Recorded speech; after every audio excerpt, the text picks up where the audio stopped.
Flower ഷോയുടെ main highlight തന്നെ എന്താണെന്ന് വെച്ചാൽ അവിടുത്തെ സ്റ്റാളുകളാണ് കേട്ടോ. നല്ല അടിപൊളി സ്റ്റാളുകളുണ്ട്. അത് ഓരോരുത്തർ റെൻറ്റിനെടുത്തിരിക്കുന്ന സ്റ്റാളുകളാണ്. ഇത്രയും പുഷ്പമേളയുടെ ഇത്രയും ഡേയ്സിനെ അവർക്ക് സാധനങ്ങളൊക്കെ ഇൻട്രൊഡ്യൂസ് ചെയ്യാനും അതിനൊക്കെ ആയിട്ട് അവർ റെൻറ്റിനെടുത്തിരിക്കുന്ന സ്റ്റാളുകളാണ്. ഈ സ്റ്റാളുകളുടെ പ്രത്യേകത എന്താണെന്ന് വെച്ചാൽ നമുക്ക് എന്ത് സാധനം, ഞാൻ ഓൾറെഡി പറഞ്ഞ പോലെ തന്നെ ഫാമിലി ഫ്രണ്ട്ലി ആയിട്ടുള്ളൊരു പ്ലേസാണ് ഈ ഫ്ലവർ ഷോ എന്ന് പറയുന്നത്.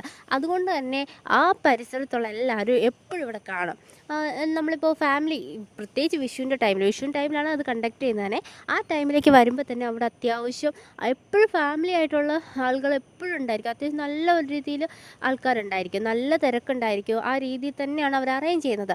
അതുകൊണ്ട് തന്നെ അത്യാവശ്യം സാധനങ്ങൾ ഇവിടുന്ന് സെയിലായി പോകുന്നുണ്ട്.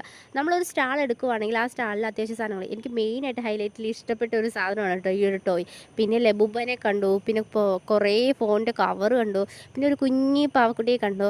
ഇതെല്ലാം കണ്ടു വരുമ്പോൾ ഇതേ അച്ചാറിൻ്റെ അച്ചാർ തന്നെ എന്ത് വെറൈറ്റി ഉണ്ടെന്നോ, കണ്ണ് തള്ളിപ്പോയി, അതുപോലെ വെറൈറ്റി. പക്ഷേ ടേസ്റ്റ് ചെയ്തില്ല, കണ്ടപ്പോൾ തന്നെ ഒരു കൊതി തോന്നത്തില്ലേ, ആ ഒരു ഫീലായിരുന്നു അച്ചാർ കണ്ടപ്പോൾ തന്നെ. പക്ഷെ എല്ലാം അടിപൊളിയായിരുന്നു, സ്റ്റാളുകളെല്ലാം അടിപൊളിയായിരുന്നു.